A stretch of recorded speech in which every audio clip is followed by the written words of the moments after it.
Welcome back to DT Daily. I'm Casey Montoya. Kicking off this week's big tech news, Apple wins a patent battle with Samsung. Astronaut Neil Armstrong passes away. The iPad mini is rumored for October. Google Wallet gets new features. Microsoft's Xbox gets free games, and the FCC wants to tax internet service. On Friday, after only 3 days of deliberation, a jury found Samsung guilty of willfully infringing on Apple's patents related to the iPhone and creating Android phones that attempted to copy its design and functionality.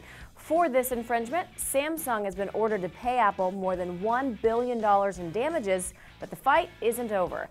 Apple has vowed to use the judgment to have Samsung phones removed from store shelves across the U.S. Samsung says it will appeal the decision. An American hero has passed away. NASA astronaut Neil Armstrong died Saturday due to heart problems. Armstrong became the first man to walk on the moon in July of 1969, along with fellow astronaut Buzz Aldrin. Armstrong also muttered the now famous phrase, "One small step for man, one giant leap for mankind." He was 82 years old. The long-rumored iPad mini will make its world debut in October, according to recent reports. Until now, many believed Apple would release the iPad mini alongside the new iPhone, which is expected to be unveiled at an event September 12th.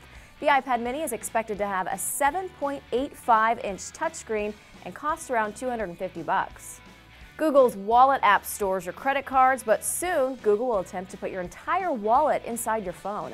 During a recent Q&A session, the product manager for Google Wallet revealed the service will soon store many new types of information, including airline tickets, transit tickets, and ID cards. As a nod to a growing movement of games, Microsoft will publish its first free-to-play Xbox 360 game later this fall. Named Happy Wars, the game will be available for anyone to play for free and make its money from microtransactions or optional small upgrades players can pay for as they progress through the game. Bad news for those of you who think you already pay too much for internet access. The Federal Communications Commission is considering a tax on internet service to help expand access to broadband internet across the United States.